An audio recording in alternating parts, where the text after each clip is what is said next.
امام حسین علیہ الصلوۃ والسلام کی ذات کی چند خصوصیات ہیں۔ اب یہ ذہن میں رکھیں کہ جب کہا جاتا ہے خصوصیات تو اس سے قطعاً مراد نہیں ہوتی کہ وہ افضل ہیں، مثال کے طور پر اشرف الانبیاء سے، مولا امیر المومنین سے۔ اب جب یہ کہا جاتا ہے اولنا محمد و آخرنا محمد و اوسطنا محمد و کلنا محمد، تو یہاں پر مراد ہے ان کے حکم کے اعتبار سے، امامت کے اعتبار سے یا عصمت کے اعتبار سے، جبکہ واضح حکم کیا ہے؟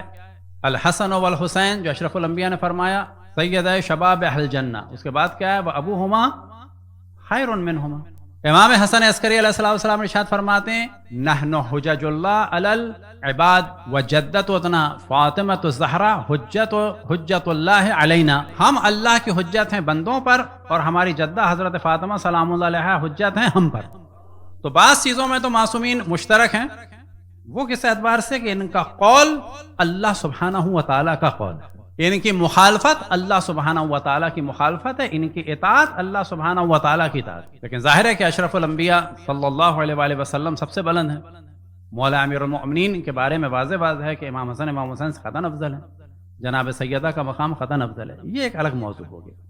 ہم جو ڈسکس کر رہے ہیں وہ کیا ہے؟ خصائص یعنی بعض خصوصیات۔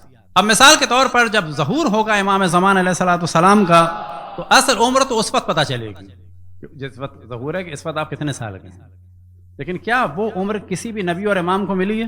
کیا اس عمر کو افضلیت کہا جائے گا کہ وہ رسول اللہ صلی اللہ علیہ وآلہ وسلم سے، مولا امیر المومنین سے افضل ہیں، یا خصوصیت کہا جائے گا یہ خاص کوالٹی ہے، خصوصیت ہے، یہ خاص امتیاز ہے؟ بس یہ زیادہ واضح فرق ذہن میں رہے، کہیں یہ نہ آئے کہ ان چیزوں کو بیان کرنے کا ہدف یہ ہے کہ امام حسین علیہ السلام کہیں افضل ہیں مولا امیر المومنین سے یا رسول اللہ صلی اللہ علیہ وآلہ وسلم سے، جو عموماً دشمنان اہل بیت یہ پروپیگنڈا کرتے ہیں۔ صلوات۔ اب مثال کے طور پر وہ پروپیگنڈا کرتے ہیں شیعہ سب سے زیادہ مولا علی کے فضائل کے قائل ہیں۔ نہ، ایسا نہیں، ہم سب سے زیادہ رسول اللہ صلی اللہ علیہ وآلہ وسلم کے فضائل کے قائل ہیں۔ نہیں، یہ فضائل مولا علی بیان کرتے ہیں، یہ سب سے زیادہ امام حسین کو مانتے ہیں۔ نہ، ایسا نہیں، یہ سب سے زیادہ امام حسین کی عزاداری کرتے ہیں۔ ہاں، ایسا ہے۔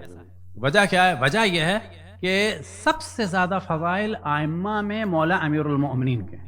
اگر وہ چھپ گئے تو پھر سب چھپ جائے گا، اور تمام باقی ائمہ کے فضائل اور امامت کا دار و مدار ہے مولا امیر المومنین کے فضائل پہ۔ وہ گئے، وہ چھپ گئے، وہ اوجل ہو گئے تو سب کے فضائل چھپ جائیں گے۔ اور بعد اشرف الانبیاء اہل بیت پر اور اہل بیت کے چاہنے والوں پر حتیٰ اصحاب پر ظلم ہوا، لیکن جو سب سے بڑا ظلم کا جلوہ نظر آتا ہے وہ کہاں نظر آیا؟